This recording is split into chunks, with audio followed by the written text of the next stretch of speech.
మడ అడవుల విధ్వంసంపైన చట్టపరంగా కఠిన చర్యలు ఉంటాయని వార్నింగ్ ఇచ్చారు AP deputy CM Pawan Kalyan. తీర ప్రాంత పరిరక్షణలో మడ అడవుల పాత్ర వెలకట్టలేనిదని, మానవ తప్పిదాలు మడ అడవుల పాలిట శాపంగా మారాయన్నారు. వీటి పరిరక్షణకు ప్రత్యేక విభాగాన్ని ఏర్పాటు చేసి చర్యలు తీసుకోవాలని అటవీశాఖ ఉన్నతాధికారులను ఆదేశించారు పవన్. మడ అడవుల రక్షణ, విస్తీర్ణం పెంచేందుకు తీసుకుంటున్న చర్యలపై సమీక్షించారు. మడ అడవుల నరికివేత, ఆ ప్రాంతంలోకి వచ్చి ఆక్వా కల్చర్ చేయడం, పట్టణీకరణ ముప్పు అంశాలుగా ఉన్నాయని చెప్పారు.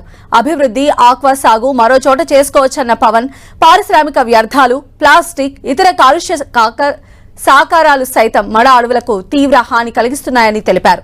వాతావరణంలో వచ్చిన మార్పులు మడ అడవుల ఆరోగ్యానికి ముప్పుగా పరిణమిస్తున్నాయని హెచ్చరించారు. గతంలోనే కొంగిర మడ అడవుల వ్యవహారం తన దృష్టికి వచ్చిందని, గత వైసీపీ ప్రభుత్వం 110 ఎకరాల ప్రభుత్వ భూమిలో ఉన్న మడ అడవులు తొలగించి గృహ నిర్మాణానికి ఇచ్చిందని ఆరోపించారు. ప్రభుత్వ భూముల్లో మడ అడవులు ఉంటే వాటిని అటవీ భూములుగా గుర్తించే విధంగా చర్యలు చేపడతామన్నారు. ప్రసార మాధ్యమాల ద్వారా మడ అడవుల పరిరక్షణ పట్ల ప్రజల్లో అవగాహన కల్పిస్తామన్నారు పవన్ కళ్యాణ్. ప్రస్తుతం రాష్ట్రంలో 405 చదరపు కిలోమీటర్ల మేర మడ అడవులు విస్తరించి ఉన్నాయి. ప్రభుత్వ రెవెన్యూ భూముల్లో మరో 100 చదరపు కిలోమీటర్ల మేర మడ విస్తరించి ఉంది. రాబోయే 5 ఏళ్లలో 700 హెక్టార్లలో మడ అడవుల విస్తీర్ణాన్ని పెంచాలని లక్ష్యంగా పెట్టుకున్నామన్నారు పవన్.